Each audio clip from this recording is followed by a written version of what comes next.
want to let this body know that I spent some one-on-one time yesterday with Amy Coney Barrett. Had the opportunity to be able to ask her questions about agency deference, about religious liberty, about the responsibility of the three branches of government and the separation of those. Spent some time talking about antitrust laws and tribal laws, all sorts of things to be able to walk through, some things that were not covered in the hearing time. And I walked away even more impressed. For her as a leader, for her knowledge, for her judicial temperament, her sense of responsibility and the awe that she's taking on this responsibility that the nation would ask her to do. It stands in stark contrast to some of the conversations that I've had with some of my colleagues on the other side. And from the hearings that were last week, where most of the time my colleagues spent their time saying that people should be afraid of this mother of seven, that she's a terrifying individual that will take away your health care, that will take away your right to be able to destroy your unborn child if you choose to, that she's a racist and that she's anti-woman, which I thought were the ultimate challenges to her as a woman herself, obviously, and when she was challenged over and over again about being a racist and a segregationist, as she's a mother of a multiracial family. It was bizarre side-by-side to actually meet the actual person and to go through the law versus hearing the descriptions. Coney Barrett is a native of New Orleans, Louisiana. She's the daughter of a lawyer and a teacher, the oldest of 7 children. She's been married to her husband, Jesse, for 21 years. And she herself is the mother of 7 children, as I mentioned before. Emma, Vivian, Tess, John Peter, Liam, Juliet, and Benjamin. We got to watch sitting behind her, quietly watching proudly their mom. She graduated summa cum laude from Notre Dame Law School. After graduating from law school, she clerked in the D.C. Circuit Judge, for the D.C. Circuit Judge, Lawrence Silberman, and for Supreme Court Justice Antonin Scalia, which she was challenged over and over again with people saying, "You're just like Scalia." And she kept responding very calmly to people, "I have my own mind." She practiced both trial and appellate litigation.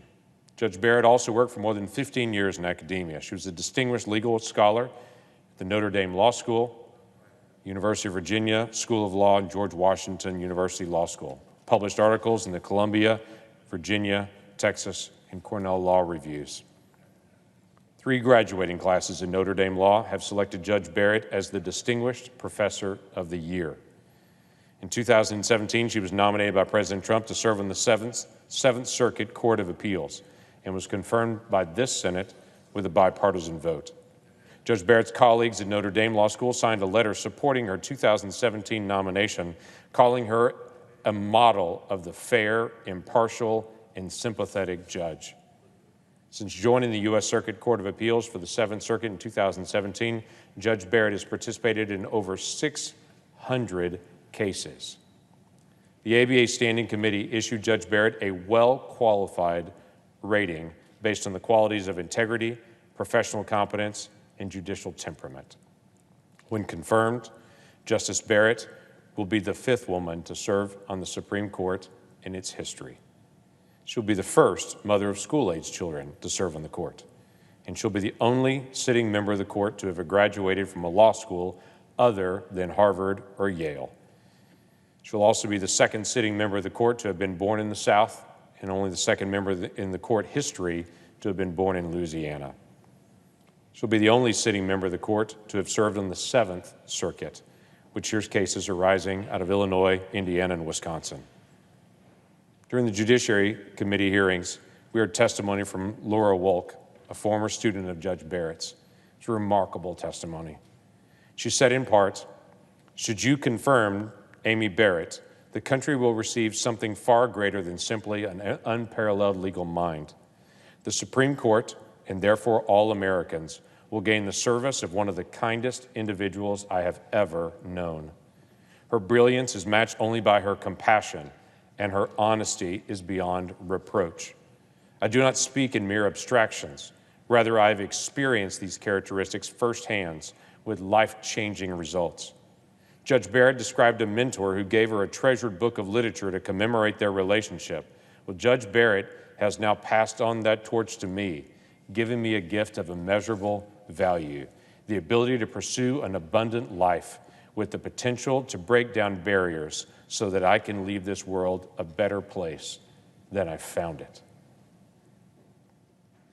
I could not agree more with her or with her colleagues and peers about her superior qualifications and preparedness to serve in this role. As an originalist and a textualist, her commitment to both the role of the court and the rule of law are clear. To read her opinions from the perspective of the losing party demonstrates her fairness, her empathy, and her temperament as a judge. Beyond her resume and accolades, her character, commitment to faith and to her family, and her service to her students and the community should not go overlooked. Judge Barrett has my unqualified full support, and I look forward to voting for her nomination in the next few days. And with that, I yield the floor.